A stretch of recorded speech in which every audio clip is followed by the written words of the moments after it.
Alright, so in this video we're gonna attempt to make some crash bars because I ran into a little situation. I sold my Husky that I was going to take the M1 test on. Some guy offered cash and it was a good deal and it was a lot of money that I wanted and I just kind of took it. So anyways, I don't have a bike to take the M1 on. The only bike I have is the Harley. And I just painted the fairing, did a bunch of stuff to it. I don't want to destroy it anymore. I mean, I've already dropped it once. I'm trying to avoid that, so I was gonna buy crash bars for the M1 test just in case. Tomorrow I'm taking my test, so there's not enough time, so I'm gonna try to make my own. I wasn't sure if this is gonna work, so I've already kind of got some steps finished, but we'll go through it real quick.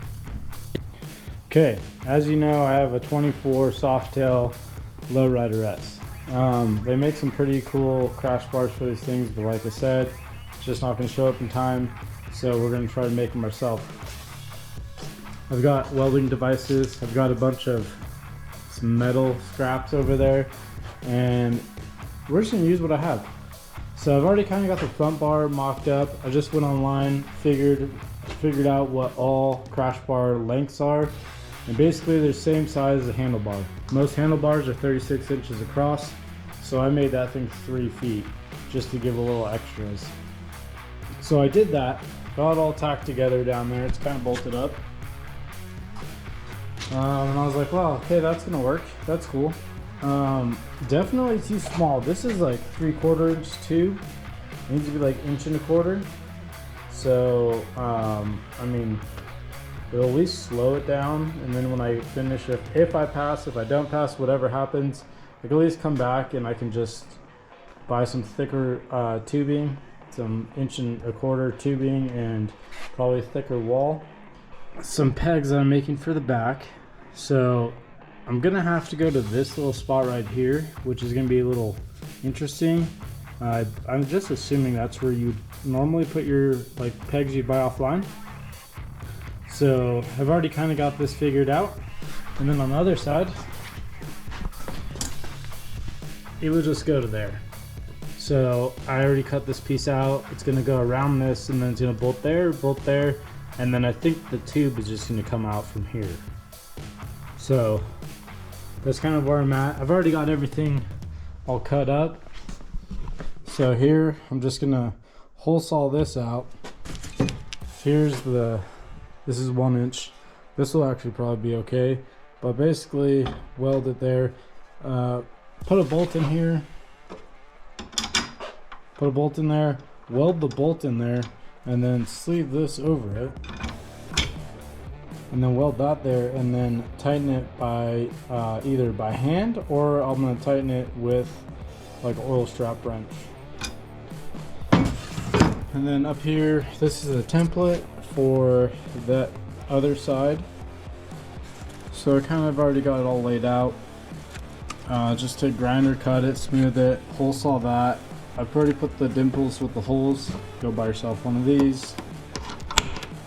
Make the job easy, but marked everything. So that's kind of where I'm at. I went and ate lunch, so now we're back on it. So let's keep up the wannabe fabricator work here we're doing.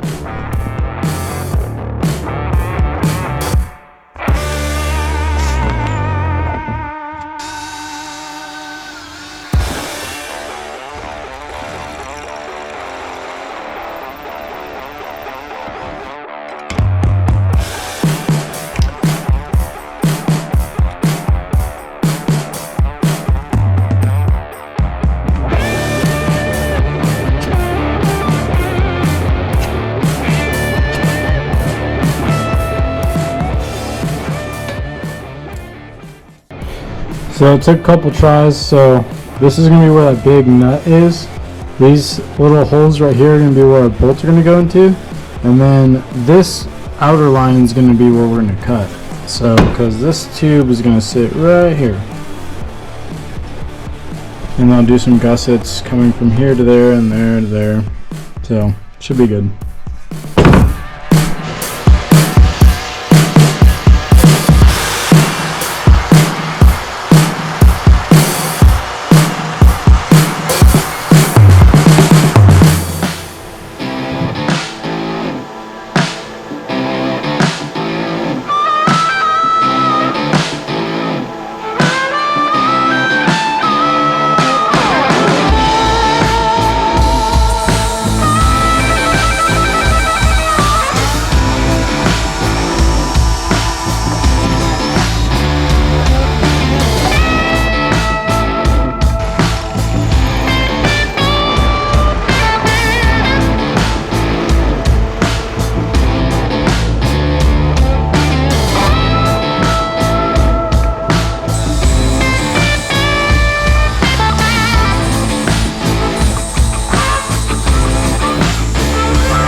So, of course, ran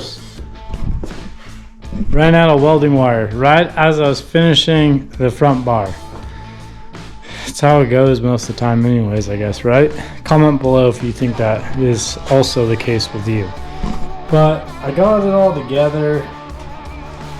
Feels pretty strong. Put some little rubber washers there to keep it from vibrating or destroying the paint. The backs are pretty good. Those are definitely done. I might actually throw a little gusset to a plate that I bolted there, so if it hits, it doesn't just fold into my exhaust or whatever. But pretty happy with how that came out. Not too bad. This side is completely finished. Gussets are all on it. I painted it black. So now I'm just gonna run down the hill and go pick up more wire so then I can finish welding that front bar in. And then the front bar, probably just end up tossing it and redoing it with a 1-inch bar on the front. Those rear ones are honestly gonna stay. The front one, I'm not sure. I might actually just buy a pre-made one. This is all, for the most part, it was supposed to be temporary for the DMV test tomorrow. Yeah, I'm gonna go down the hill. I'm actually going to go to the DMV and I'm gonna test. I'm gonna try out the bike and try to do the course while I'm down there, and then go to Harbor Freight and pick up some more wire, because apparently no one else carries wire around here. So let's go.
All right, that was stressful, but not too bad. That was much better than the first time I did it. First time I did it, it was terrible.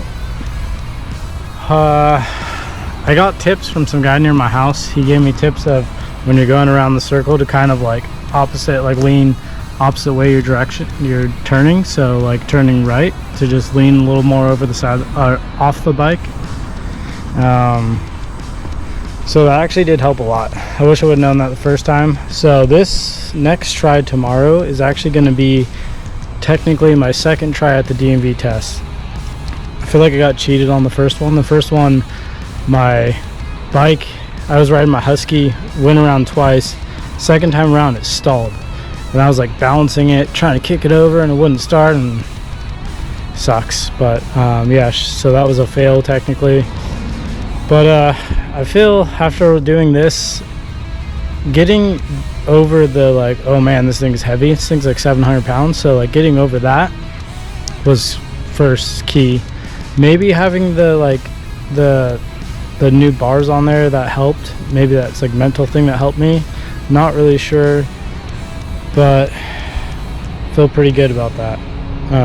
So I think in the morning what I'm gonna do is go down to San Bernardino in the morning before they open and do a bunch of test practice like I just did, and then come back at 10 and then take my test, because I feel like every time I do this, like first couple ones are really rough, and then after that it's just like matter of clutch, feathering the clutch, riding the brake, and just like tiny throttles at the same time. So but I don't know, I'm pretty stoked with that. So it's getting dark, so I'm gonna head out.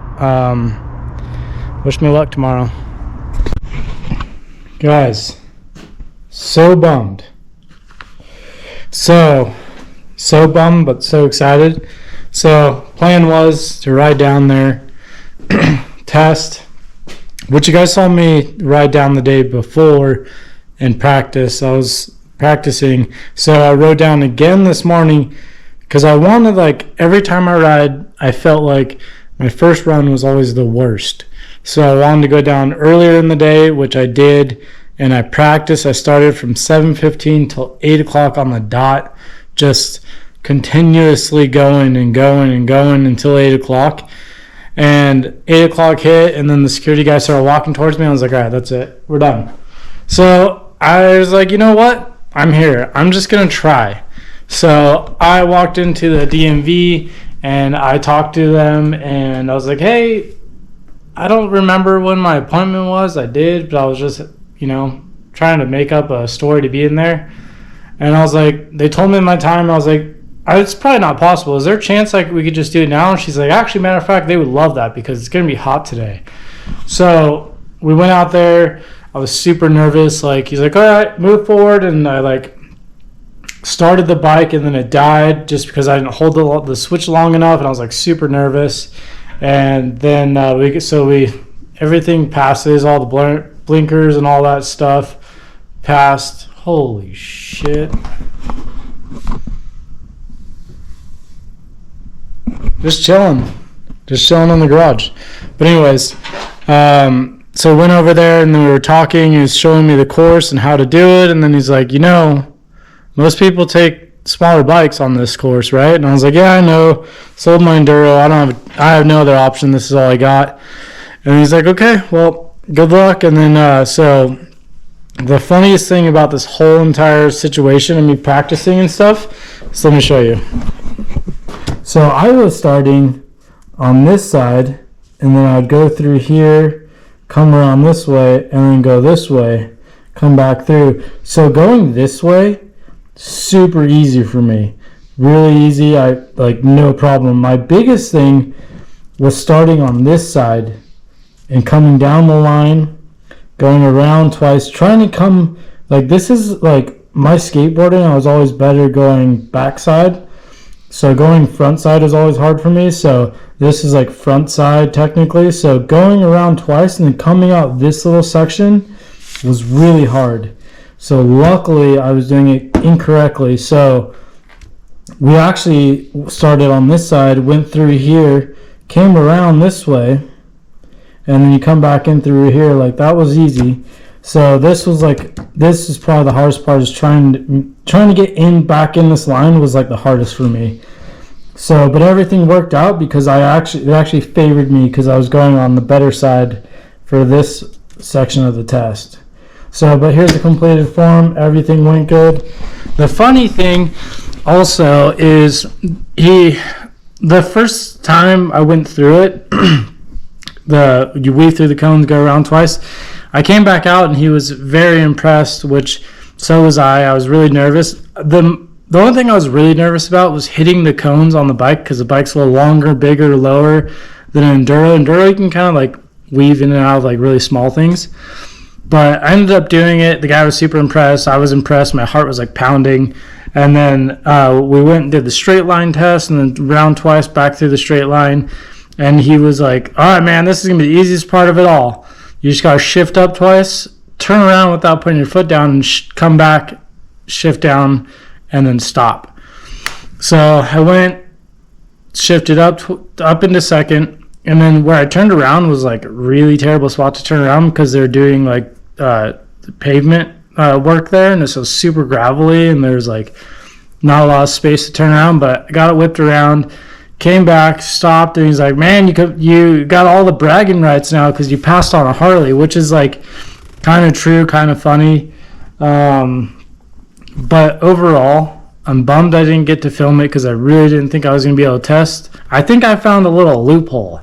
So you're not allowed to practice before you test, but you are allowed to practice before they open. So if you can get down there and get lucky enough, I just happened to get lucky, and they let me take my test at 8:05. So I was like super warmed up for it. So maybe that was a cheat code. I don't know. But I'm happy. I saved myself a lot of money. I was going to buy a bike and then sell the bike, buy like an Enduro or a DRZ or something, and then sell it once I passed, or take the class. And I mean, I think I could have learned a lot from the class, but end of the day, I'm happy that I passed, and that's off my to-do list. And now I have 2 things on my to-do list. 1, start my new job on Monday. 2, get back on that thing. So this is the main priority. Got a lot of stuff I need to do to it. I got a ticket in this thing. Need to get the ticket written off. So I talked to the officers. I talked to the court today, so I figured that out. So if you're interested in that, that'll be just for a different video on a different playlist on this channel. But I'm sorry that you guys didn't get to see me take the test, but it is done. I didn't need the crash bars. I'm going to get rid of this. We'll cut it down. And then I'm going to cut those down, because those, I felt like I was going to scrape those before my pegs. The pegs I scrape a lot. I live in technically my whole commute home is canyons. Like, oh, look at that. I do a lot of scraping. So I'm going to cut those down. I don't really have a passenger, so I'm probably going to cut like an inch or 2 off of them. And then worst case, passengers has like a little edge to put their feet on. But like I said, I don't really have a passenger, so I'm not really worried about it. I did order, since I saved myself some money, I'm going to spend some money. I bought myself lapel seat. I bought myself bags. They're like the ST bags, because those bags don't hold enough. They're good bags. I just have to commute to the gym and then work, so it hold all my lunch and my gym stuff. It just doesn't fit. So new tail light with integrated blinkers to fit the bags, and then I'm going to have the bags color matched to the billiard gray, and then the seat. And then I'm going to stop spending money on that, because after that, I'm happy, good enough. I'm just going to ride the bike and start spending money on this thing instead. So thanks for watching. Thanks for hanging out, and see you guys in the next video. And if you're here for the truck stuff and now you're watching the Harley stuff, I need your help, actually. I need to know if you guys are actually interested in the Harley or you don't care about the Harley, because that will determine whether I keep posting stuff or just stop posting that altogether, start a new page. I don't know. I don't know what you guys want. I know you guys want more pre-runner stuff, but do you care about the Harley stuff? Comment below, let me know. I am not going to get butthurt no matter what you say, because all this is for you guys and the community. So let me know. I appreciate it. As always, subscribe. Check out downformobbing.com for all the coolest freaking gear ever. See you guys in the next video. Brothers, feel like a real brother now. Passed my M1 test on a Harley Davidson. I added some little crash bars on there because I wasn't sure, but hell yeah. Stoked.